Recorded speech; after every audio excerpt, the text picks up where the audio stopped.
Skrillex had only a laptop, couple of plugins, and pair of studio monitors, which one of them was actually not working properly, and he managed to get 2 Grammy Awards for his EP. Do you think you need more gear to be making music?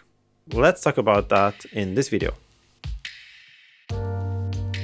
Now, in this video, I'm going to teach you 5 different skills that will make you a much better music producer in 2025. Some of them will not be too comfortable to hear, but we'll get there till the end. And at the end, I'm going to actually have a super cool tip and trick that will make it all more fun and more easy to digest. So stick with me till the end, and I can nearly guarantee the effects will be through the roof.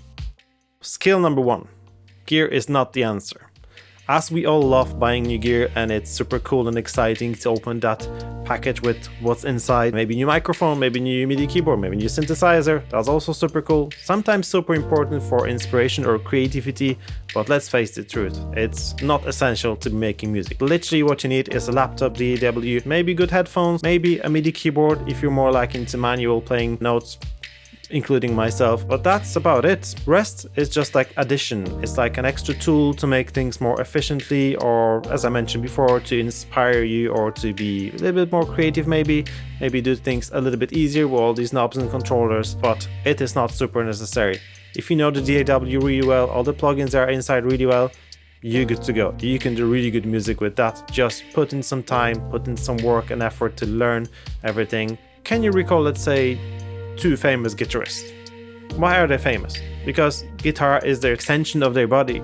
They will just play it for years and years and hours a day. That's why they just pick it and just start playing, because that's super natural for them. Like walking or like breathing, that's super natural. So this kind of mastery you want to achieve. That's not going to come in a day or 2. That will need years. But know that this is a process. It will take time, but you'll get better every day. Skill number 2, which really ties in really well to the skill number 1, is embrace your limitations.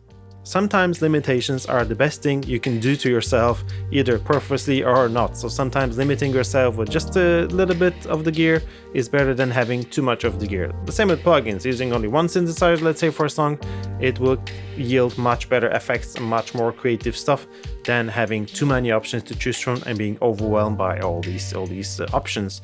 That's called choice paralysis, because you're paralyzed, you don't know what to choose because there's so many cool things. They're all super cool. All synths, Pigment, Serum, or whatever you have, they're absolutely awesome, and you don't know which one would be better in certain situation. In fact, some of my best beats, the best songs I made, actually came up because of the limitations. I was limited, let's say, to use only one synth, or let's say to use as many tracks as I can, but only from one type of instrument. Or let's say I was doing a cool remix, which I was quite limited to what I can do with it. And I found these to be my best works so far. You can listen to them, I'll link them in the description box down below actually. It doesn't necessarily have to be limiting to one type of instrument. Limit yourself to, let's say, 4 tracks and try to make a song, a full beat with only 4 tracks. Make it more stripped down, make it more down to earth, make it super simple, but you'll find it more creative. Let's say limit yourself to only 1 chord progression, or let's say limit yourself to only 1 chord or 1 note and try to make something interesting using only 1 note. I've made that song as well. It's also linked in the description down below, just to give you an example how things can work out. Tip number 3, that also links to everything that I will be talking about in this video: learn your DAW. This is your friend. DAW is your friend. This is the software that you do everything in it. You can have tons of plugins, you can have all the synthesizer hardware stuff, but it all boils down to working inside this DAW. So pull up the manual, read an article a day, something nice that will teach you a new technique, something that you didn't know about. Watch some of my videos where I teach some of the cool stuff in Ableton Live. This is your friend, so learn to use it, learn all the shortcuts, learn all the techniques you can. That will only make your work much easier, much faster, and much more efficient. That's also very, very important. Skill number 4, active listening. This usually takes months, if not years, to master. But if you're going to work, if you're on a walk, even if you're at home, you're listening to any music you like, any music from your favorite genre, try to focus on singular elements or simple elements. Let's say you like one part of the song. Try to extract what is in there, what makes it really nice, what makes it cool, why do you like it. If it's maybe a chord progression, maybe it's a super cool sounding instrument, or maybe some ear sparkle in the background, what makes it super nice, maybe the bass groove, maybe the drums, and try to focus on that element maybe you can try to copy or at least inspire yourself with this element in your music. Also, one more super cool thing you can do is to download the song. Go on the Bandcamp, buy it for that €1. I'm sure you can afford that. Drag it into your DAW and try to recreate, if not the whole song, try to recreate at least the part of it, like the main drop. You will learn so much about what every instrument does in the mix and what all the instruments do in terms of composition and in terms of bringing emotions, in terms of tension and release, and how do they work together, what chords are in there, why do they work together. Maybe the song structure is something that you're struggling with. This is a super important knowledge for your music production. So I think the best practice you can do, especially at the beginning of a music production journey, is to try to recreate some of the best songs you really like in your genre. And skill number 5, learn at least basic music theory. Some people will say, I go by the ear, I don't need music theory. You do use music theory, you probably only don't know that you're doing it.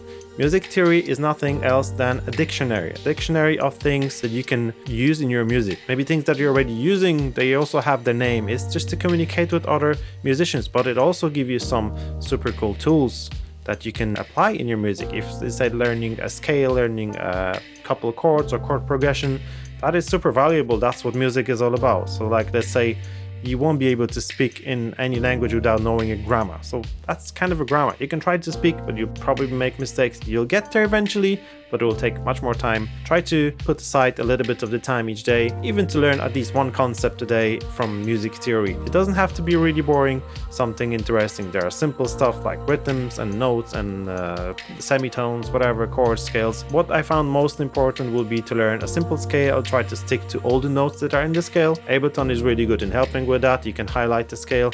That's music theory. You're learning it while you go, but doing it intentionally makes your progress much faster. And tip number 6, it will be super cool tip and super fun that you can apply in your music production day-to-day basis. Try to make the worst song ever. I think I've mentioned that on my channel before, but this is super cool fun and super cool experiment to be able to make really the crappiest song that you can do, the crappiest beat. Don't worry about anything, don't worry about composition, don't worry about quantization or making the perfect take.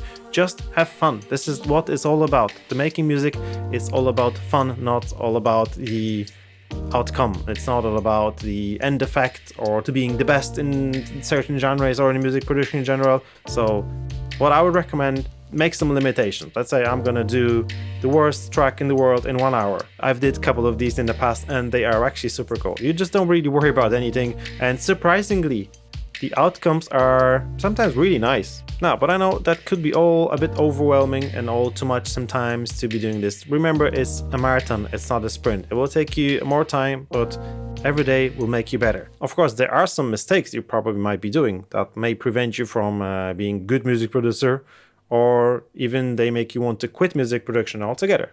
And I know how to fix most of these mistakes, obviously, because I've been there, I'm doing them sometimes as well. And in order to know what are these mistakes and how to fix them, watch this video next. That's it from me for today. Thanks so much for watching. See you guys next video. Cheers.